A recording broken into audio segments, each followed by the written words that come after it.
Hi, and welcome to the Media Show on the Pod TV Network. I'm Nick Pallavito. I'll be your moderator for today's Food Fight. Today, we're going to be discussing the difference between hate speech and free speech. What is the line? Who draws the line?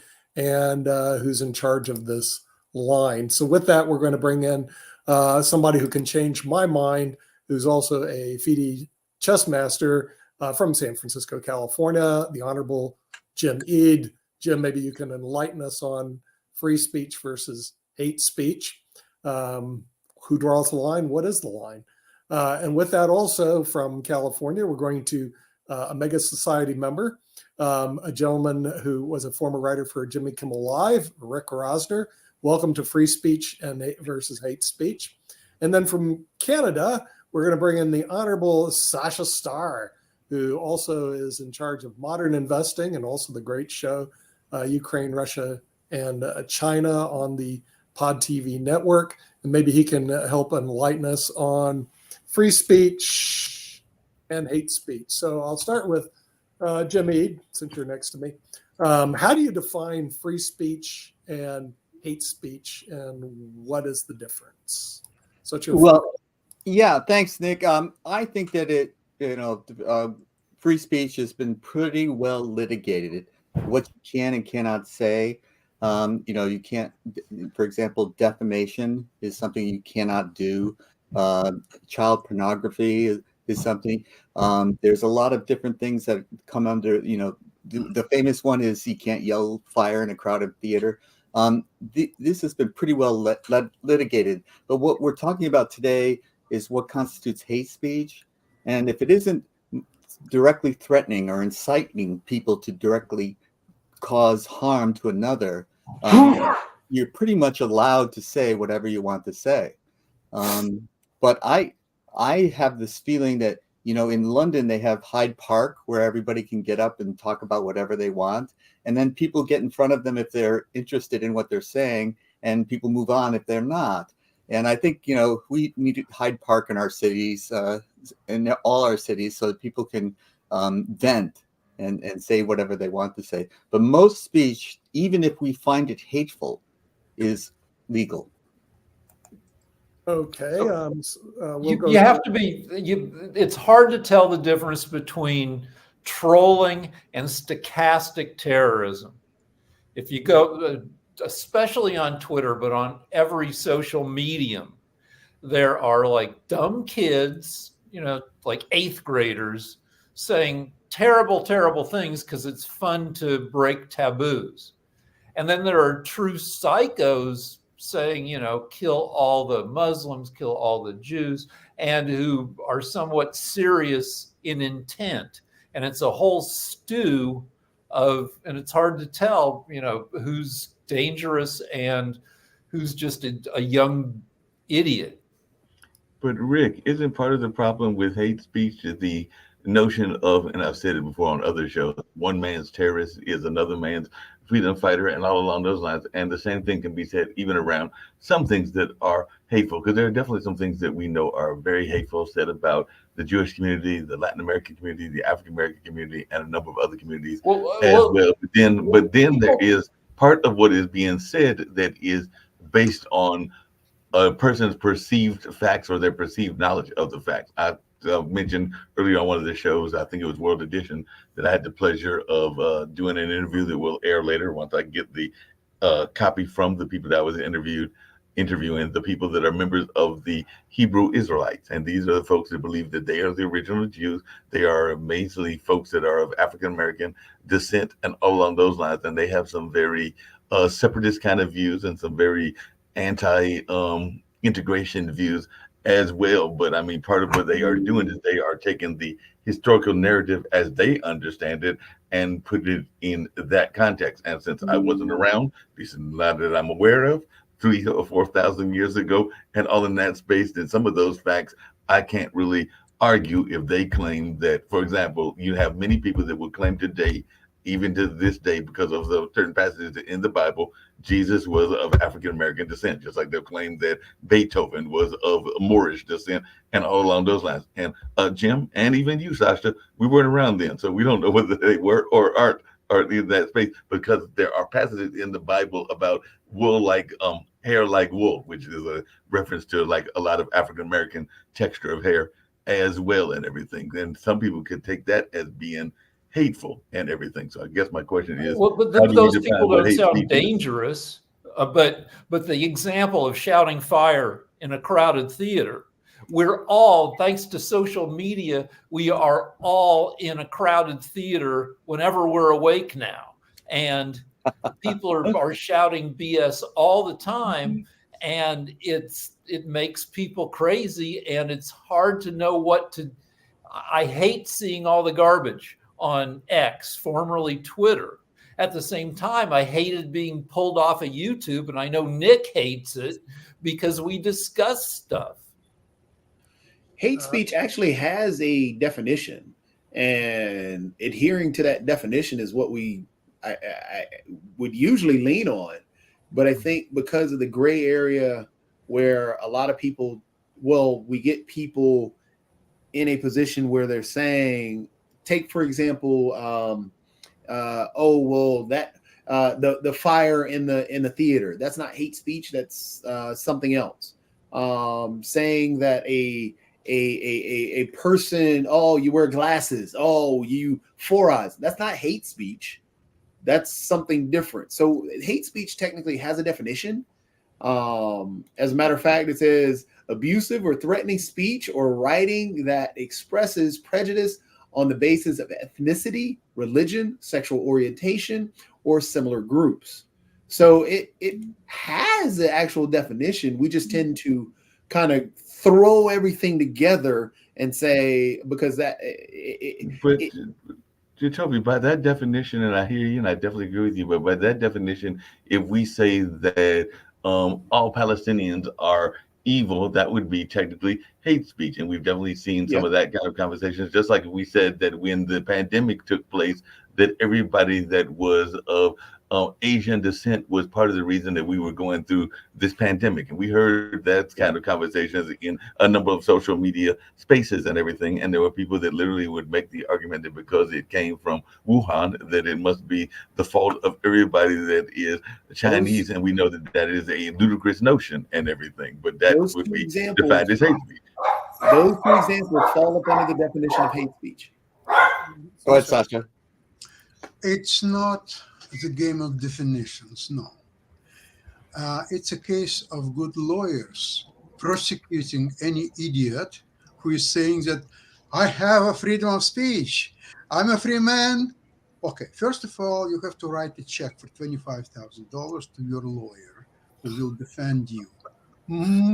Probably he will, maybe he won't even bother with it. He will take another $10,000, $15,000, whatever you still have in your bank account, and then he'll say, oh, you know, my friend, it's not so simple. Actually, they have some evidence. Well, we remember you were on that demonstration in university. What did you say? From the river to the sea? Oh, what did you mean by that? Oh, maybe you meant that there will be Arab state and there will be no Israel anymore. My friend, this is not a free speech. This is a hateful propaganda. Well, you know what? I will try to settle it for maybe $100,000, but because a lawsuit for $1 million. So for $100,000, how you feel about it? I don't have any money. You know what the interesting thing is that most anti-Semites, they hate when their pocketbook is being hit. So the best way to deal with the anti-Semites is hit their pocketbook for $100,000 or maybe a little more, a little less here and there. This teaches you incredible lesson about freedom of speech and all this garbage of freedom of demonstrations and so on. You becoming so enlightened, and you will teach your kids and your grandkids and so on. And you know what? We will, as a result, we will be living in much better world.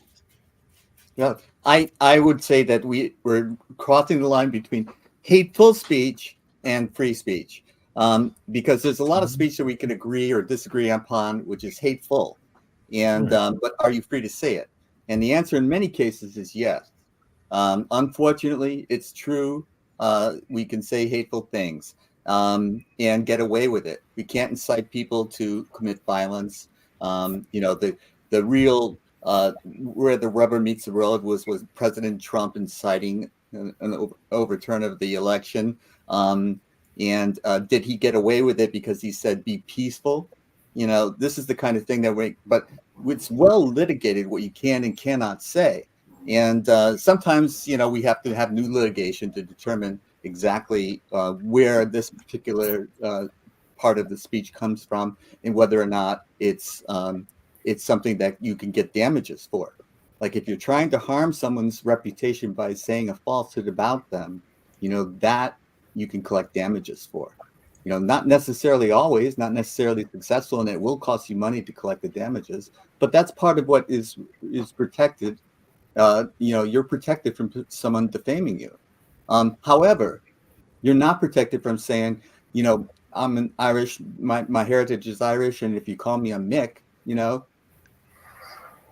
can say that.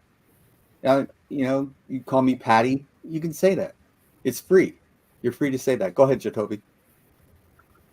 Oh, you're muted. You're on mute. I was just going to add in also the fact, not only what you're talking about with the gray area between the hateful, we're mixing that up. We're also mixing up freedom of speech itself, because we forget that we can say whatever we want, but we're not free from the consequences.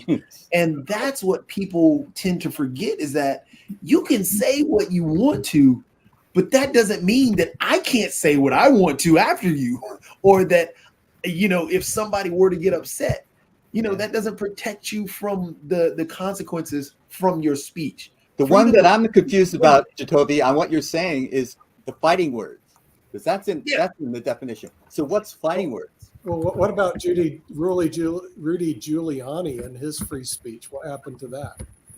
Oh, Rudy Giuliani, he basically reputation by lying about them. Yes. Oh, so you can't lie? Is that what you're saying? You can't lie or commit harm. Yeah. Well, what about all the people who are being fired or resigning at the universities based on, I guess, something they've said recently? I mean, it just seems like there's a lot of people saying things that maybe they shouldn't say things, but also things that are taken a little too out of context or too serious. And everyone is suing everyone for saying something or, making somebody step down. Right. Or in this case, the University of Pennsylvania professor not saying something, resigning. Right. Okay. So are you? The Harvard president didn't resign, though. I know the Harvard president didn't resign, but the University of Pennsylvania president did resign for not saying something as opposed to saying something. So do we have now we're mixing up stuff. We're mixing up reputation. Well, do we have a different standard now that you could be held guilty for not denouncing? They weren't held guilty. They were only held guilty by their own internal mechanisms, the university mechanisms. Right, exactly. They weren't tried in a court of law. Come on. I want to be the coach at Texas A&M contract. I want to have that. I mean, come on. They pay to fire him. They pay him $75 million, right? What did he do? What did he do? He didn't win football games. It's very important. Is that a freedom of something? That's capitalism. If he gets paid $75 million, which he's going to get for losing, for doing nothing. All he has to do is do nothing. All he's going to do is collect $7.5 million a year for the next 10 years. And all he has to do, Jimbo Fisher doesn't have to do anything. Well, he's got a contract. Not 7.5, 75 million. Think about this though. Think about how elected to Congress. People are more upset, like how Nick, you just pointed out, the University of Pennsylvania person who had to resign because of internal pressures. They're not getting paid. Jimbo Fisher was horrible at his job, got fired, and they're still paying him, but there's no outrage. No. So here's what I think. I think that there's an underlining story with Jimbo, and we're going to find out in a couple of years that he violated somebody's rights or did something wrong, because they're paying him to fire him. Hey, They're- Jim they're- Jordan is in And Congress. I think they don't want the story to get out right now. It'll come out in a couple of years. We'll find out the truth. You know, maybe he sexually harassed somebody or sexually assaulted somebody, and you know he's getting paid. But I think that there's a backstory there, because you just don't pay somebody $75 million to fire them because they did a bad job. I mean, come on. Go ahead, Rick. There's a frustrating little game you can play on Twitter to educate yourself about what Twitter thinks is hate speech. You go on there, you use the search function. You can search for gays, blacks, Jews, Muslims, and it'll give you a bunch of tweets. And some of those tweets will be some horrible person saying some horrible thing. And then you can report them. And then Twitter gives you a form where you check all these boxes. What do you think is hate speech about this? And then you fill in the boxes, and then you submit your report. And then a day later, Twitter sends you a report as to whether they agree with you or not. The wild thing about Twitter, though, think about this: It's a the bot. Elon Musk super freedom of speech guy. Okay, Yeah. say something about one of his companies. Pause. Say something about him. Speech over. Oh, Jatovi, you hit the nail on the dollar. I mean, you know, freedom of speech ends when the dollar is at stake. Yeah. So I wouldn't be surprised with that. And for some reason, our network keeps getting banned on Facebook. At least every time I try to broadcast through mine. I've been broadcasting through Kim's because I got banned twice. They don't like our programs or whatever we're doing. And so I have to broadcast through Kim right now, because every time I broadcast. Anytime we reach more views than Fox will report that we've done something wrong and then take us down. Yeah. And so Nick's been put in jail too many times, so we're using me. But I fire back. Nick doesn't. I appeal back really hard and make them prove that we did something wrong. It takes time. It takes energy. But I've won a few of my appeals, but do they give me back any of my space, my time, or money for it? No. Right. So Fox and CNN both have fear of people like us. They do this to other people. It's not just us. I've taken photos of other people in podcasting world that have been like outdoing Fox. And they've literally cut them out completely. You know, people who've had hundreds of thousands of fans, delete them. And when you delete that many fans, you can't get it back. It's the dark side of capitalism. Nick, you lost like 20,000. Yeah, something like something that. Stupid like that. I mean, and all because they didn't give Nick a chance to appeal. Like they just boom, cut him. And he didn't do anything wrong. He literally did not do anything wrong. LinkedIn does allow us to broadcast. They've been broadcasting them for years, and they've been really good. However, I will tell you this. We've had people comment on that to our panelists. They say, be very careful what you guys say, because a lot of people are watching the show. Mm-hmm. That's what was the comment from LinkedIn. Just let you know. They didn't say anything specific. I'm just saying. Speaking of which, there have been a couple of statistical things that are very interesting, and one of them, actually, I had the pleasure of being part of yesterday and everything. But I'd love to hear Jatovi's thoughts, because y'all are talking about statistics and all along those lines. But I did see that Netflix is giving viewing statistics for nearly all of their titles and everything. And I think I mentioned on the news show at the beginning that there is a film that's very popular, and it came out for season 1 about a lawman that some people say is the basis of the Lone Ranger. There was an African-American lawmaker and all in that space, that being Bass Reeves. So Lawman Bass Reeves debuted in its first episode to 3.34 million viewers, and it's already set a record on Paramount Plus with like 7.5 million viewers across the world in their first 7 days, and that was before last night's closeout of their season 1. So there's talk of them having a season 2 and a season 3 as well. So just wondering, so folks' thoughts about these kind of numbers that we are seeing, where folks are wanting to see fresh content, whatever that fresh content is, but I also want to see the analysis of the content that they are getting. Releasing numbers is a big thing. Look at HBO. HBO used to do that, and they still do that. I mean, heck, Game of Thrones, Lovecraft Country, Watchmen, all the different shows that they put out, they had released the numbers. Hey, that's where you get money. If you can prove that these are pulling in dollars, you get money.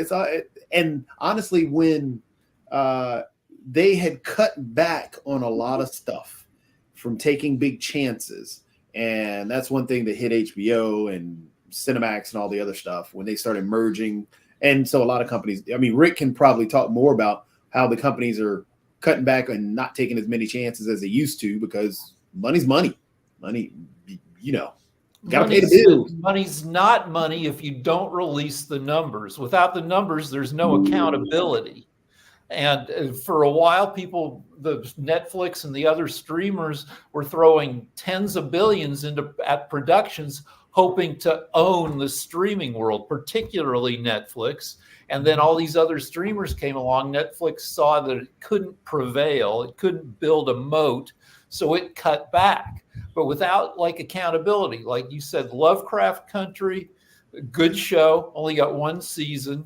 And they if they don't release the numbers, they can say, yeah, well, it just didn't, meet our what levels, but then they don't say what levels there are. Just to let you know about numbers, this is why I interject here. Most of the viewers on Pod TV actually watch this on their mobile phone. So this month there's we get to see this. We Yeah. get to see this. There's about 34,000 people who watch this on mobile phone. 22,000 watch on the desktop.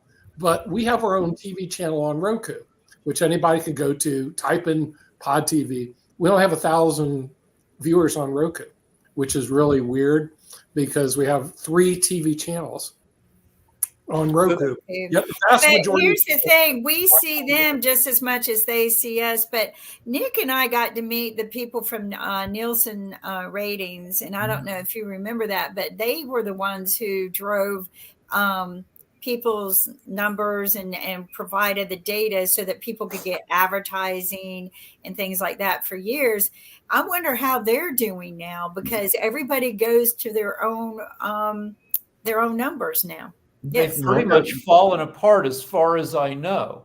I mean, when there were 3 broadcast networks, it was pretty straightforward. Right. But then then the 80s and the 90s happened, and then Nielsen had to keep changing its metrics because advertisers care, logically, about how many people are actually watching their advertisements. And Nielsen had to keep adjusting how they measured people to reflect that. And they still did a bad job, but it led to all sorts of weird program structures where, like, some shit, like you made like the intros to shows now.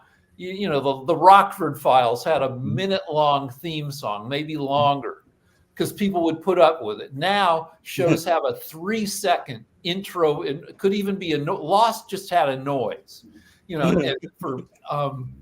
and to capture viewers, some shows would throw on a 30-second first act and then move into 8 minutes of commercials to capture the viewer. Other shows, like late night shows in particular, but also news shows, saw that as soon as you run ads, you lose a bunch of viewers. So they'll run a huge long first act. Maddow will talk for 24 minutes before going to break. No doubt about that. Hey, Nick and Kim, I got a question for you, because you brought up Mother Jones. I think it was you, Nick, recently, and apparently they're in talks to merge with the Center for Investigative Reporting, and I definitely mentioned Paramount and some others that have merged as well. So my question to you, since it's the media show, is: are we getting any calls yet to get bought out and everything? I need a bigger check and everything. So I want to know if Pod TV is getting any threats to be bought out and all along those lines. Well, wait, time out. See, here's the real problem. Okay, first of all, the advertisers, because I watch ESPN Sports Center. Do you know I watch more ads because we're going to go to break and they'll show you 4 minutes, 5 minutes of ads before you watch another thing on SportsCenter. It gets really boring because That's why I record it. What? I record everything. Yeah, so I can fast forward through the ads. You're right. You have to fast forward And everything. fast forward, no more real time. If you don't do that, you're spending Yeah. all your time.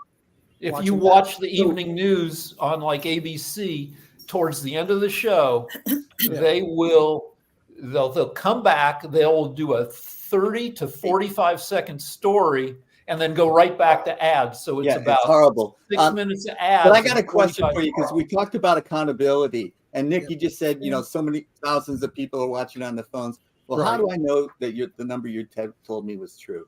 Okay, because we have a We source have a called data collection. Vimeo. Okay, Vimeo is the only place that Vimeo and LinkedIn give us data. Okay, and if you need to look at data on your shows, as long as they're routed through Vimeo, Vimeo will come back and tell us what the viewership was. Last year, our viewership total was 2.4 million viewers, but per show it may be 5,000 to 10,000 per Right. show, and some less. You Not bad. but not bad. But if you run 40 shows like we do a week, 30 or 40 new shows, that's only like 10,000 a show. You have 300,000 people watching in a month. I mean, so it's not that hard to aggregate and get that. But if you want data, see, I don't know how many of your shows go through the Vimeo system because I've seen your shows, Jim. If they go through Vimeo, send it to Mark. Mark puts it through Vimeo. They do. Vimeo distributes it. Then we'll get the data back. If you distribute yourself, which you can do, we don't get the get data. it. So I don't know. And But if you so use the Vimeo link and distribute using the Vimeo link, what's nice about that is Vimeo also promotes our shows and sends them out as well. But if you use that Vimeo link, then we get full accounting of what your distribution is and how many people and how. Because Vimeo calculates whether they watched it on the mobile or on the computer, Right. whether it was in Washington So or Vimeo's the new Nielsen. Vimeo is the new Nielsen. You're right. Vimeo Yeah. actually gives us the best analytics. But Yes. sometimes Kim and Mark will get mad at me because I'll run direct through LinkedIn because I love to do that. And LinkedIn will give me their own demographics, which is totally separate than Vimeo and frankly not as good as Vimeo. Vimeo actually has the best demographics. Also, what it does, Jim, it will tell us which country has actually watched the shows, But, okay, and how many people. And for years, the number one country is the United States. Okay, we get 2 million of the 2.4 million from the U.S. Number two has been Brazil. Our number two viewership has been Brazil for a long time, and don't ask me why. And then small amounts all the way down. Now this is Vimeo's demographics, and your show has to go through Vimeo. Otherwise, I don't collect the data. So Well, Nick, here's this one is a more thing. topic. I want to add something very important about this. You're not just distributing out of Vimeo. We have the link set up. If you give them to us, that we can distribute from Vimeo to almost anywhere. So from Vimeo, we go to Roku, we go to Amazon, we go to our personal Facebooks, YouTubes. So if people then watch it, or to yours, but we have to go from Vimeo out, then when people watch on your Facebook, you get credit for it on Facebook and we get credit for it on Vimeo. But if you're going straight to Facebook, we don't get any credit for it, just you do. So that's why we've been forcing everybody to go through Vimeo, so that and we're not cutting you out. We're not cutting any of the producers out. We're actually giving you more views because now you can go to other places. Kim, how do they mechanically do it? Because I know that I have no idea. that Jim has this show, Change My Mind, okay? And I've seen it occasionally, but I don't see it on our Vimeo. How does he get Change My Mind through our Vimeo thing? I don't know. How he does it. It has to go into our Vimeo, and then we link it to his Facebook, or we give him the link. So we can give you the link, and then you can post it on your Facebook as well. So is it Mark's fault? No, to answer your question, Yeah, it goes everything's directly Mark's fault. because it goes directly to the Him and I web make live, which mistakes it goes all the directly to the web live, which goes to the Vimeo and everything, and it also goes to LinkedIn as well as Twitter. And right now Yeah, they it goes just added, everywhere. We and have right it now they just everywhere. added, which I've been experimenting with. I haven't tried it today and everything, but I did try it on actually the Chet Show. I know Sasha was here earlier, but they are airing. You can also go to Instagram Live now as well. So they added that, and I've been playing around with that a little bit also.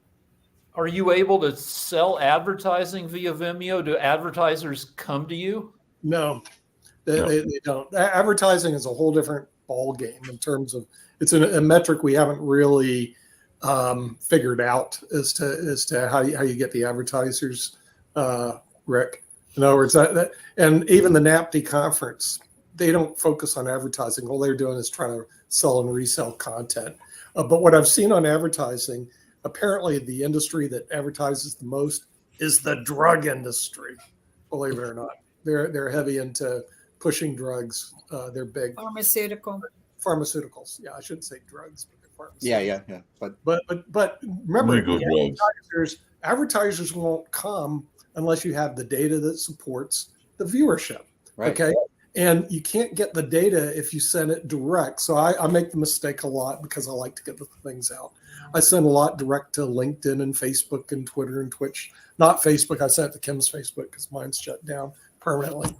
But the thing is, if you want to get the data captured, you've got to go through Vimeo and talk to Mark or Kim because I don't know how to do it. I've never been able to figure that. So Mark, we already programmed a bunch. So already when we send it to Vimeo, it redistributes out to all these other places. So it's not like it's just not going to Facebooks and stuff like that. And you could grab that link from Mark's Facebook or Nick's Facebook. Well, not anymore Nick's, but mine. I don't know why they hate me too because they've tried to take me down. But you get those links, or Mark can just send out the Vimeo link to everyone and just say, okay, take this and copy it to your Facebook. But what that does is every time you get a hit for it, we also get an accounting for it, and that helps you. You can put it on your YouTube, I think, as well. Yeah, because and you really should do it because I don't see either one of your shows on our Vimeo account, and our Vimeo will also, what it does, it'll also rank the shows who gets the most views of the entire network. So you got to get with Mark and get the link so that it gets routed through Vimeo, and then Vimeo will give us the data in terms. And I can tell you how many people watched your shows and from what country they watched it and from what device they watched it. And you're right, Rick. Vimeo is the new Nielsen. Nielsen is dead. What should our objectives be? Like, I don't know why I'm doing this. I have a vague idea that if enough people see me yammering, that maybe I'll get a book deal at some point, but I really don't. Yeah. Well, that's a good question. I thought about that, because I have different motives to do this. It's mainly because I'm bored doing what I do for a living, which sucks. Setting up pensions is not really exciting, but here's the thing. If you look at Taylor Swift, I'm going to beat on Taylor Swift. What she did is she was the ultimate shameless self-promoter, and the ability to scale through media is incredible. In other words, to scale yourself. There's no other way you can do it except through media. Now she figured it out, the magic formula, and she scaled herself through media. And apparently she went off like a rocket with this last Eras tour, where she's pulling in $4 billion. Well, if you look at the media right now, because there is access, most of your access is shut off. ABC, NBC, CBS, forget it. All the majors shut you off, so it's impossible. PBS, impossible. So what's the new access to media? It's through streaming media, which is what we're doing.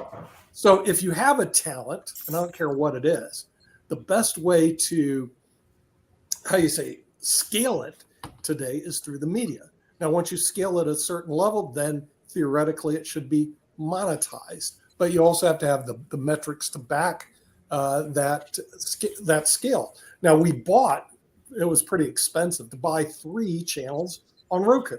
So I've got 3 channels, not just 1, 3. Every time I pop it up, I press the button. We got 3 Roku channels. Now, so we have plenty of spaces to distribute through television, but we only have 1,000 people watching on TV. But Nick, just to clarify those three channels, just for folks that are listening and are not always on Roku, the main programming goes to the main Pod TV Live and all along those lines. And as we were talking about earlier, when we were talking about sports, there are lectures, the place that I am currently actively working at. They pretty much give me permission, as have a couple of universities that are locally based and some that are even outside of the area. And I'm working on some that are even international, that we can air their lectures, including some people that have been passed on the show. So that is the one that is called Live and Events. So it's a combination of sports and literally lectures. They're not even lectures always of people that I agree with, because I get lectures from both the right and the left and different other folks and all along those lines. And then the third one is World Politics, which is a re-air of some of the political shows and political lectures and all in that space. So that is the way that the three are put out there now and everything. And this is actually something I was going to ask Jacoby about, because it's something that he's involved in and everything. But as I just said earlier, yesterday we did a red carpet event for the Bass Reeves special and everything. And there were two podcasting networks that were literally here. And I know of one that's in Atlanta called the Atlanta Cast Network. There is the All Bull Network, which is here in Durham, North Carolina. And there is also the young lady who was with a thing called Black Fly on the Wall. And I think they may have their own network as well. So as one that studies the market, because Jacoby, I know you study the market and everything, what is your thoughts about this proliferation of networks? Because Pod TV is just one of them, but there are several as well. I just wonder your thoughts around this proliferation of networks, because literally I just met the All Bull Network yesterday, and I knew of Atlanta Cast because of some things that were going on within our own network, and people decided that was a better opportunity for them. But I was just wondering your take on the proliferation of these networks popping up. I mean, the canary in the coal mine was back with gaming and porn.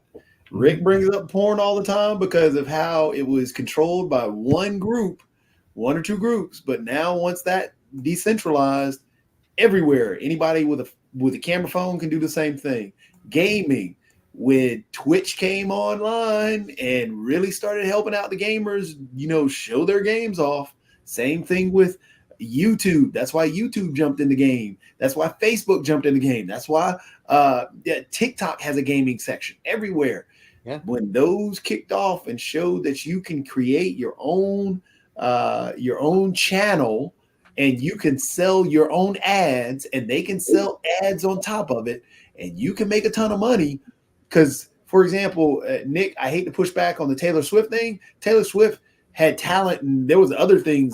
It wasn't her YouTube sensation you have tons of gamers. There's a guy, his name is Dr. Disrespect. That's how he became.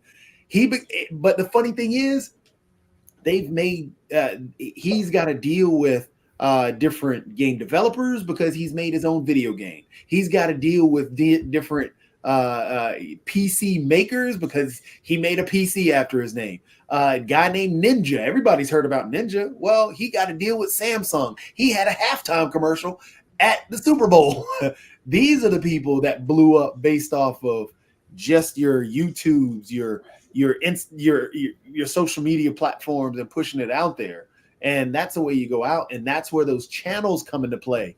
There's one lady, Arrow Math, I think that's what she goes off of. A lot of people, she was a gamer. Then she started getting into the hot tub gaming. Then she started her own little channel. Beautiful young lady, smart and intelligent, created her own business and created her own channel off of it, created her own business. There's a lady who goes by Pokemon. She pays her staff $60,000 a year. People don't realize that she has a whole staff. Yeah. She actually would go to different channels and give away $15,000 just for up and coming streamers. Well, she got with some of her buddies. They created their own channel and their own Roku division and stuff. So yeah, and we have an example in the chess world. Grandmaster Nakamura. You used to have to wait until you got invited to tournaments and try to win a prize fund. Nakamura started his own Twitch channel, and he's making so much more money through that than he ever could in prize fund. So, now he's like, yeah, I might play, I might not, because I make more money when I don't play than when I do. And like there's a kid, there's actually a little kid, and he has toys now that's been out there for a couple of years. Ryan's World. There's also JoJo Siwa. There are toys out there. They are social media people who blew up. And heck, Honey Boo Boo. Honey Boo Boo. Mr. Beast, you know Mr. Beast. Yeah, Mr. Beast. Mr. Beast. He lives in the He has- North Carolina area, and Yep. he's made off his YouTube channel $50 million. I mean, the thing is, that's what I'm saying. There's a book called Think and Grow Rich, right?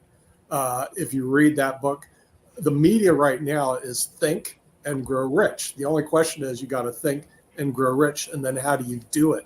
But has it been done before? Yes. And is it being done right now? Yes. But it's all based on metrics of getting views. Now, our problem. Hold on real quick, Nick. Let me just say. Talk shows like we do are long. A lot Just of want to put out there real quick.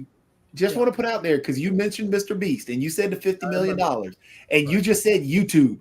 You know that man's net worth is $500 million. Yeah, because the thing is, he has the continuous income stream through his YouTube channel. So he's and you know, YouTube is very. Go ahead, Rick. You don't do well. on Is Pod TV's viewership on the upswing? No, I'm glad you asked, and the answer is no. It's on the downswing. We dropped from 2.4 million down to 1.9 million viewers last year. At least that's the latest data I got from Vimeo. I don't get all the data though, realize, because a lot of people don't run their channels through Vimeo, so I don't know, number one. Number two, if you redistribute, and redistributing means Facebook has groups, you send it to the groups. So like chess, when the chess show comes out, I send it to LinkedIn, and there are a bunch of people who watch, they comment. One guy even said, yeah, I should. And then chess has two groups, chess business group and chess group. You redistribute through those groups. The problem is we don't get the data back. So the one real problem that we're always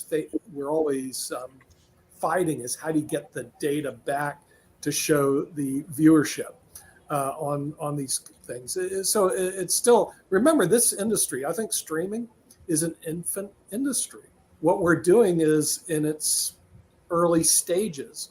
But if you have the horizon, you go out 10 years from now, then it's a whole different cap for those people. But speaking of which, one of the shows that we have that fits into this notion of what is popular, and y'all kind of alluded to it, that Toby did earlier as well, is the notion of salacious content. And even though nobody's really, at least nobody that I'm aware of, except for maybe his wife trying to look at him in that space and everything, but I do know that folks love the title Naked at Night and all in that space, and that's probably the closest that we have to anything that is salacious and all along those lines. But this is, Rick, you'll enjoy this one, because apparently OpenAI just recently announced their interim CEO, and apparently he's in all kinds of trouble because they just found a new leader after the co-founder Sam Altman left or was ousted on Friday. But now they're finding out stuff, speaking about social media, because apparently he has been involved in discussions about rape fantasy statistics, sex and power, and The Game, a controversial pickup archery book that literally popularized tactics like negging. I have no idea what negging is, and the cube technique. So on the platform X, formerly known as Twitter, this fairly young man, 40 years old, frequently mused at length about dating and how to pick up women. So receiving negging is the technique where you go up to a beautiful woman and you kind of insult her, which is supposed to confuse her because she never gets insulted because she's beautiful, and that's supposed to be your way in. It's playing hard to get. Okay, because apparently they like me because I don't like them. Yeah, he said receiving attention from an attractive woman, even if ultimately the date goes nowhere, is generally positive utility for a man, he wrote last June in response to a now deleted tweet. So there's an asymmetric payoff for the date itself. Most women are interested only if it will lead to a relationship eventually. Men are more willing to match, more willing to go on first dates, more willing to have casual sex, etc., because of the quote-unquote payoff matrix. So apparently that's who the new leader of AI is, and apparently he wrote this book, The Game, Penetrating the Secret Society of Pickup Artists. So I guess if you want to be a pickup artist, you need to get this copy of this book and all along the line. Yeah, I but mean, women are there's a lot smart of enough to terrible catch stuff on. about pickup artistry, but it also reflects like sociobiology, Yeah. sperm cheap, eggs expensive, that women are going to protect themselves sexually more than guys are. Well, my thinking of Facebook, when I'm watching it, they move toward Reels, which is they have very quick data. And it's just like this. The reason why Instagram did that too. Yeah, the reason why we don't do too well on YouTube, the average time people watch YouTube is like 2 or 3 minutes, and it's going down. With the data of our shows, the average viewer will spend 17 minutes on our shows, but we have long content. So we have less viewers, but they spend a lot more time on our content than they do on YouTube. So we don't really fit well in YouTube because they're looking for really 2 or 3 minutes. And I don't know anybody who in our network who produces a 2-minute show. It's really the we have TikTok no phenomena. 2-minute shows. The TikTok phenomenon is really what's taken off. Yeah, you get more viewers, but it's going to be for a very short period of time, Jim. In other words, you get a lot. And a lot Is of it, Pod TV doing anything to increase awareness? Well, realize mainly the thing is it's through our distribution partners. In other words, the people that we work with, they actually will end up sending it out. I'll give you an idea. Somebody you guys don't see very often, Rex Lee, has Cyber Talk, right? And Mark knows he complained because we are at capacity when it comes to storage right now on Vimeo. We have like 7 trillion bytes all plugged with shows, over 3,000 hours sitting on Vimeo, like no kidding. So apparently 20 of his shows were deleted. I don't know if I did it, Mark did, or Kim did. And he lost over 100,000 viewers. He got mad at us because he goes, I've got somebody who wants to buy and sponsor my whole thing, because he's got close to 1 million viewers right now on Cyber Talk. If you have a chance, go look at his show, Cyber Talk, you'll see. Good quality show. It doesn't surprise me he's moving up in the world. And he actually spent a lot of time, effort, and energy to push the quality of the show on Cyber Talk and also push his own distribution platform. If you have a chance, go look at Cyber Talk and you'll see it's totally different than what we produce. And he runs on our network, Rex Lee. But anyway, yeah, I got an email from Matt. Mark got copied too. What happened to 100,000 views we just erased on Vimeo? Mm-hmm. We have a storage problem. We're going to have to address it next year in 2024. Last I heard, it's going to cost us $17,000 just to add more storage to our network because we're at capacity. And to answer your question, and I think it was yours, Rick, what I have found, and actually I will actually commend one of Sasha's folks and all along those lines, is that Ken does a really good job of putting out the information, even if we do a pre-record. So he helps with the marketing. So some of the people that do that are very good. I know that even on some of the shows that I have done, one of the things that guests will ask me is if they can repurpose it, reshare it, and I always encourage them to do it. They send me nice little emails about how much they enjoyed the interviews, whether we like them or not. I even got a nice one. I know it wasn't a fan of everybody here on the network, but I even got a nice little note from the Gregorian nuns and a number of others. So sometimes they will do their own helping with the publicity, and that is something that I try to encourage as well. And I'll say that Rick, your folks do a good job of that as well. So getting that word out and repurposing it is the strongest way to get the numbers up, because that's something that I've seen a number of folks do, including some of my guests, because they'll call me and ask me or email me, and I'll say, hey, send it out as many times as you want to, and as many choices as you want, including sources that I don't have. So like I said, I know that Ken Regan, not just Ken, but also Sasha himself, does a good job. Yeah, but whatever I do, you can't see. It doesn't get reflected. Because I mean, because your stuff is going to, that's where Ken was wrong. It is going to Roku and everything else. It's a newer show, so some of those numbers aren't as strong as they used to be. But I have seen some of your shows actually do quite well based on the interviews that they were. The interview you did around Israel actually picked up some good numbers, as well as some of the other shows. So that is a newer show. So in that sense, Kim, I meant, Mark, when I promote it, how do you see it? You know? like if I send my links to various people I put it on Facebook, you won't see that. That's true. I will not see that. And I won't even see Ken's stuff as well. So that is correct. I won't see that because it doesn't come back to the Vimeos, which is what Ken was saying. We never capture all the data. So like I said, the known data that we caught was 2.4 million. Probably there's more, Jim. We just don't know how much more, because if you do redistribution or somebody takes and puts it on somewhere else or repost it, we don't get that data. Right. So, but again, I can't go to an advertiser and say, well, we think we got it. Yeah. No. And that's the reason that I can go to Vimeo and I can say, okay, this show had this many views.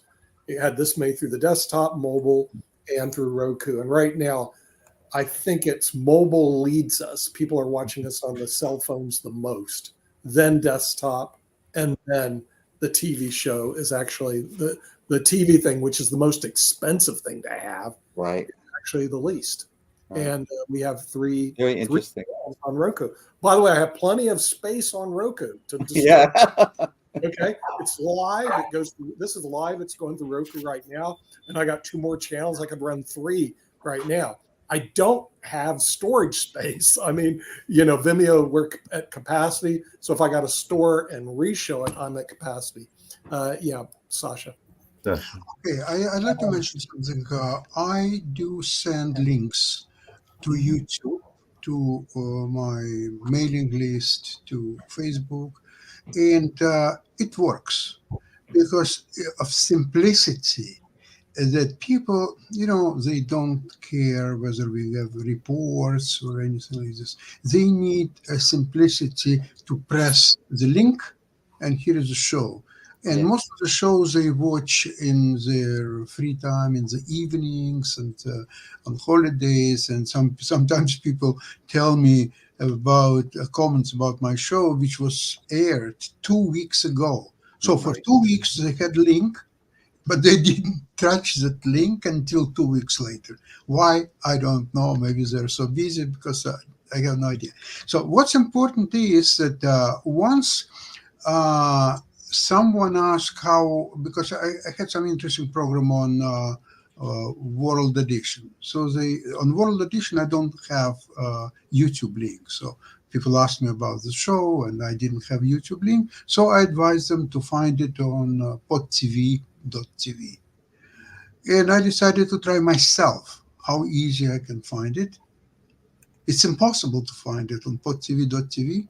It is impossible, simply because you have a bunch of shows. Some of the shows are a year and a half old. Some of the shows are 3.5 months old, and so on. And they're not systematic. They're not in any order, whether alphabetical order or chronological order, or just. I can't find my shows there. Yeah. I cannot find some of my shows too. So if I have a YouTube link, this is reliable, and people can see it, find it. They can ask me to send link once again, because maybe they lost it or they have too many emails. So I can, most of the times, I can send link again, so they will see it. I'm not so sure about how Vimeo works. How simple is that? Most people just don't use Vimeo. I'm one of them. I just don't me either. Vimeo. So I would question what's behind it, how easy. As Kim just put out, you can find it on Pod TV shows. I think that's the main one that is used on YouTube, and that has all the shows. I do like what Rick has done, and that is, I know we have some of the shows that are showcased and have been showcased through the network itself, but because of the limitations, and I think that's what Nick was referring to, it's not all the shows, because like he said, it's about 35 or 40 are not showcased. So right now, I think one of mine is, Rex's is, and there might be 2 or 3 others, including the narrative show around storytelling that Evan was doing. I had to remember his name. Evan was doing, and all in that space. But there has been talk about everybody having their shows in that space. But even independently, Rick and his crew did that themselves. So I send them the Vimeo link, and they have their crew that has literally put together a showcase that they market themselves and all along those lines. So that's something that some people are doing if they have that kind of initiative. Because I know that Rick and Lance and is it JT? Yeah, JD. it I don't JT? do anything. I'm lazy as JD. hell. It must be Lance and JD who are doing something. Right. And also you're a tech guy because you have a web designer that is helping y'all as well. But he's Oh, the yeah, one yeah, that wants he's us really to good. Adam, yeah, he's excellent. Adam, right? Sasha, just to let you know, Vimeo has 287 million viewers on view, but they're not as big as YouTube, which has about 2 billion. Yeah. So, No, but it's not the numbers. I'm not worried And about the numbers. What I'm worried about the simplicity and easy to use YouTube versus Vimeo. Now, however, I don't sound 100% right.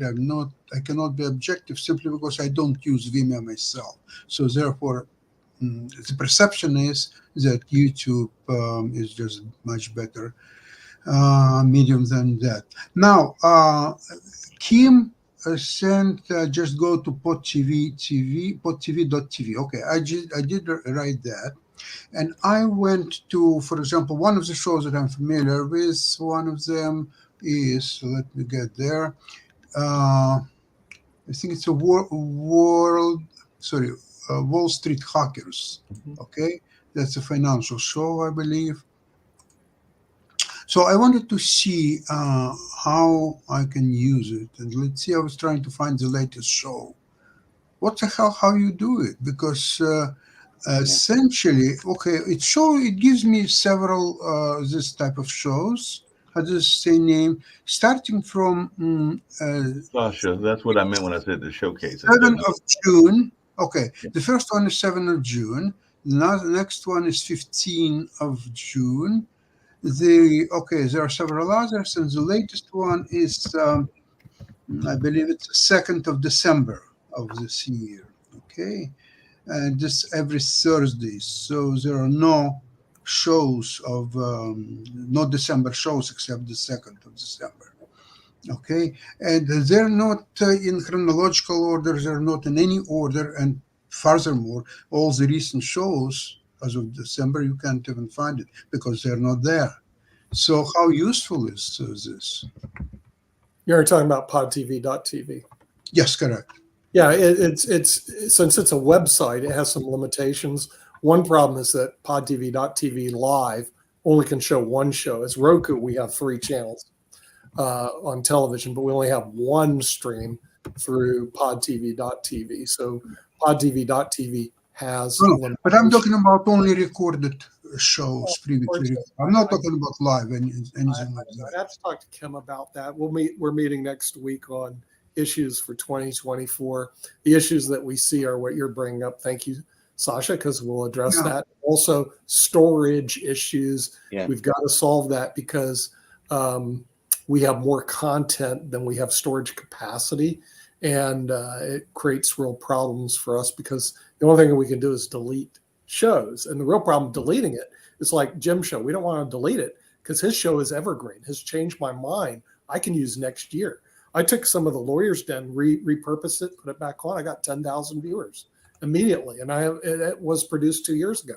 When you have evergreen shows, you can actually use them over and over again in different formats. So his show is evergreen, clean and evergreen shows we can use over and over again. World Edition, which has a good followership, problem is it's dead data. It's dead by tomorrow. So what I try to do with World Edition is pump it 4 or 5 times with different channels. In other words, re-show it 4 or 5 times that day through different channels, knowing by tomorrow it'll be deleted. So World Edition is a lot tougher to work with. But the surprising thing is, like your investment show, Sasha, people watch it a year later. And I just go, you got to be kidding me. In other words, you're showing. Speaking about my investment show, I feel it is a great failure because what I'm doing is I've generated for last year a profit of 285%. This is an unheard of number. There is no Wall Street professionals that can touch me. And yet no one, even Jim, sorry to say anything about you and Milan, nobody is interested to even understand and learn what I'm doing.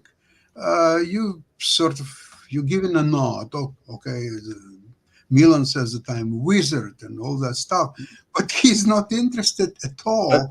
What trace I did last week? But Tell Santi, me you the changed trade. my mind about this derivative trading.